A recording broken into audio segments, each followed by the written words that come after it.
राधे राधे। आशा करती हूँ कि आप सभी लोग खुश होंगे, स्वस्थ होंगे, मस्त होंगे। आप सभी लोगों को रामनवमी की हार्दिक शुभकामनाएं। प्रभु श्री राम की जय हो। प्रभु श्री राम के चारों भाइयों की जय हो। आज मैं आप लोगों को प्रभु राम के जन्म की कथा सुनाने जा रही हूँ। रामनवमी के दिन इस कथा को, इस पावन कथा को जो कोई भी सुनेगा, प्रभु राम की कृपा उस पर सदा सर्वदा बना रहेगा। आइए प्रभु राम के जन्म की कथा, जन्म उत्सव जो अवधपुरी में, अवध में मनाया गया, उस कथा को सुनते हैं। यह कथा रामचरितमानस से लिया गया है। कहा जाता है कि एक समय बहुत ही ज्यादा पृथ्वी पर अन्याय बढ़ गया था। पराय धन और पराई स्त्री पर चलाने वाले दुष्ट चोर और जुआड़ी बहुत बढ़ गए थे। लोग माता पिता और देवताओं को नहीं मानते थे। साधुओं की सेवा करना तो दूर, उल्टे साधुओं से ही अपनी सेवा करवाते थे। भगवान शिव जी कहते हैं, हे भवानी, जिनके ऐसे आचरण हैं उन सब प्राणियों को राक्षस ही समझना चाहिए। इस प्रकार धर्म के प्रति लोगों की अतिशय ग्लानि, अरुचि, अनास्था देखकर यह पृथ्वी अत्यंत भयभीत एवं व्याकुल हो गई। वह सोचने लगी, पर्वतों, नदियों और समुद्रों का बोझ मुझे इतना भारी नहीं जान पड़ता जितना भारी मुझे एक परद्रोही, दूसरों का अनिष्ट करने वाला लगता है। पृथ्वी सारे धर्मों को विपरीत देख रही है, पर रावण से भयभीत हुई वह कुछ नहीं बोल सकती। हृदय में सोच विचार कर गौ का रूप धारण कर धरती वहां गई जहां सब देवता और मुनि छिपे हुए बैठे थे। पृथ्वी ने रो करके उनको अपना दुख सुनाया, पर किसी से कुछ काम ना बना। तब देवता, मुनि और गंधर्व सब मिलकर ब्रह्मा जी के लोक सत्य लोक को गए। भय और शोक से अत्यंत व्याकुल बेचारी पृथ्वी भी गौ माता का शरीर धारण किए हुए उनके साथ गई। ब्रह्मा जी सब जान गए। उन्होंने मन में अनुमान किया कि इसमें मेरा कुछ भी वश नहीं चलने का। तब उन्होंने पृथ्वी से कहा कि जिसकी तू दासी है वही अविनाशी हमारा और तुम्हारा, हम दोनों का सहायक है। ब्रह्मा जी कहते हैं, हे धरती, मन में धीरज धारण करके श्री हरि के चरणों का स्मरण करो। प्रभु अपने दासों की पीड़ा को जानते हैं, ये तुम्हारी कठिन विपत्ति का नाश करेंगे। सब देवता बैठकर विचार करने लगे, ये प्रभु हमें कहाँ मिलेंगे? प्रभु के सामने कहाँ पर जाकर पुकारें, कहाँ अपनी बात कहें? कोई कहता बैकुंठपुरी जाने को, तो कोई कहता क्षीर समुद्र में भगवान श्री हरि विष्णु निवास करते हैं, वहां जाकर के अपनी बात कहनी चाहिए। जिसके हृदय में जैसी भक्ति और प्रीति होती है, प्रभु वहां उसके लिए सदा उसी रीत से प्रकट होते हैं। पार्वती जी से कहते हैं भगवान शंकर, हे पार्वती, उस समाज में मैं भी था। अवसर पाकर मैंने एक बात कही।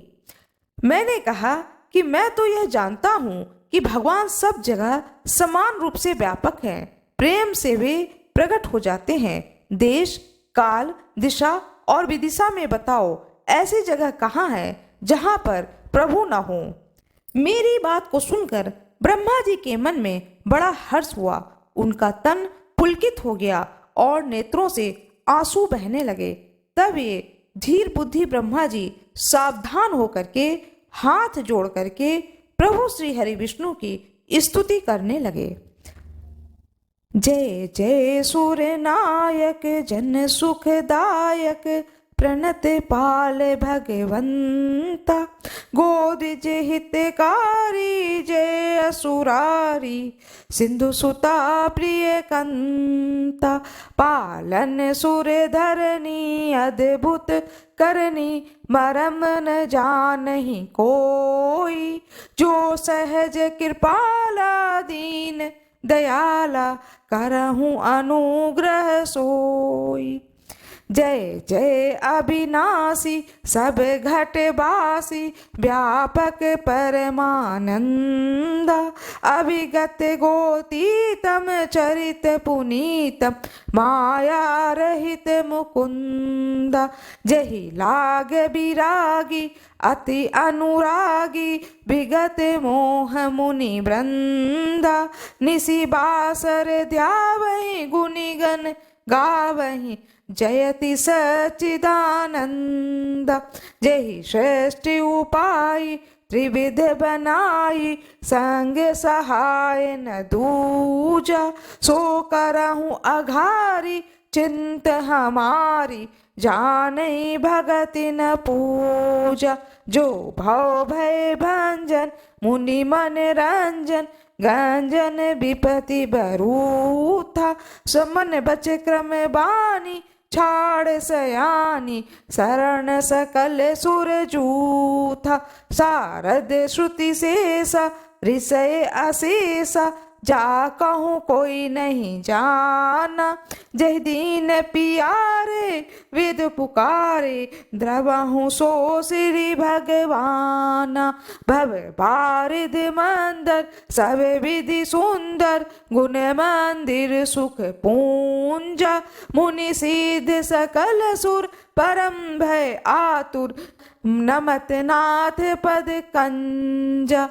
ब्रह्मा जी स्तुति करके कहते हैं, हे देवताओं के स्वामी, सेवकों को सुख देने वाले, शरणागत की रक्षा करने वाले भगवान, आपकी जय हो जय हो। हे गौ, ब्राह्मणों का हित करने वाले, आसुरों का विनाश करने वाले, समुद्रों की कन्या श्री लक्ष्मी जी के प्रिय स्वामी, आपकी जय हो। हे देवता और पृथ्वी का पालन करने वाले, आपकी लीला अद्भुत है, उसका भेद कोई नहीं जानता है। ऐसे जो स्वभाव से ही कृपालु और दीन दयालु हैं, वे ही हम पर कृपा करें। हे अविनाशी, सबके हृदय में निवास करने वाले अंतर्यामी, सर्वव्यापक, परम आनंद स्वरूप, आगे इंद्रियों से परे, पवित्र चरित्र, माया से रहित, मुकुंद, मोक्षदाता, आपकी जय हो जय हो। इस लोक और परलोक के सब भोगों से विरक्त तथा मोह से सर्वथा छूटे हुए ज्ञानी मुनि वृंद भी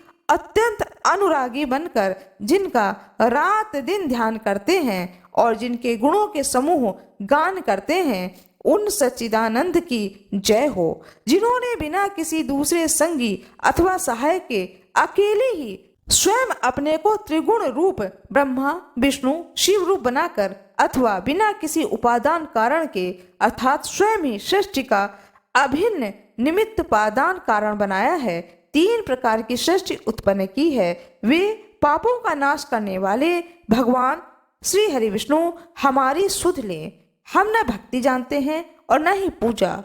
जो संसार के जन्म मृत्यु के भय का नाश करने वाले, मुनियों के मन को आनंद देने वाले, विपत्तियों के समूह को नष्ट करने वाले हैं, हम सब देवताओं के समूह मन, वचन और कर्म से चतुराई करने की बात को छोड़ करके भगवान श्री राम की शरण में आए हैं।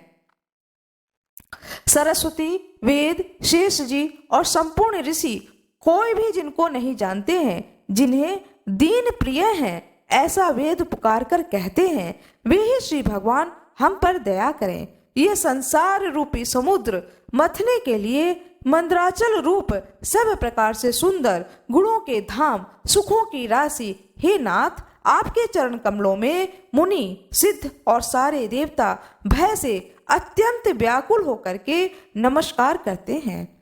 देवता और पृथ्वी को भयभीत जानकर उनके स्नेह युक्त वचन को सुनकर शोक और संदेह को हरने वाली गंभीर आकाशवाणी हुई। हे मुनि, सिद्ध और देवताओं के स्वामियों, डरो मत। तुम्हारे लिए मैं मनुष्य का रूप धारण करूंगा और उदार पवित्र सूर्य वंश में अंशों सहित मनुष्य के रूप में अवतार लूंगा। पूर्व जन्म में कश्यप और अदिति ने बड़ा भारी तप किया था। मैं पहले ही उनको वर दे चुका हूँ। वे ही दशरथ और कौशल्या के रूप में मनुष्यों के राजा होकर श्री अयोध्यापुरी में प्रकट हुए हैं। उन्हीं के घर जाकर मैं रघुकुल में श्रेष्ठ 4 भाइयों के रूप में अवतार लूंगा। नारद के सब वचन मैं सत्य करूंगा और अपनी पराशक्ति के सहित अवतार लूंगा। मैं पृथ्वी का सब भार हर लूंगा। हे देव वृंद, तुम निर्भय हो जाओ। आकाश में ब्रह्म भगवान की वाणी को कान से सुन करके देवता तुरंत लौट गए। उनका हृदय शीतल हो गया। तब ब्रह्मा जी ने पृथ्वी को समझाया कि वह भी निर्भय हुई और उनके जी में भरोसा आ गया, ढाढ़स आ गया कि अब प्रभु श्री राम ने मेरी बातों को सुना है। अवधपुरी में रघुकुल शिरोमणि दशरथ नाम के राजा हुए, जिनका नाम वेदों में विख्यात है। वे धर्म धुरंधर, गुणों के भंडार और ज्ञानी थे। उनके हृदय में सारंग धनुष धारण करने वाले भगवान की भक्ति थी और उनकी बुद्धि भी उन्हीं में लगी रहती थी। उनकी कौशल्या आदि प्रिय रानियां सभी पवित्र आचरण करने वाली थीं और विनीत और पति के अनुकूल चलने वाली थीं और श्री हरि के चरणों में उनका दृढ़ प्रेम था। जोग लगन ग्रह बार तिथि सकल भय अनुकूल, चर अरु अचर हर्ष सूत राम जन्म अनुकूल। योग, लगन, ग्रह, वार और तिथि सभी अनुकूल हो गए। जड़ और चेतन सब हर्ष से भर गए। श्री राम का जन्म सुख का मूल है। नौमी तिथि मधुमास पुनीता, शुक्ल पक्ष अभिजित हरिप्रीता, मध्य दिवस अति शीत न घामा, पावन काल लोक विश्रामा। पवित्र चैत्र का महीना था। नवमी तिथि थी। शुक्ल पक्ष भगवान का प्रिय अभिजीत मुहूर्त था। दोपहर का समय था। न बहुत सर्दी थी न बहुत गर्मी थी। वह पवित्र समय सब लोगों को शांति देने वाला था।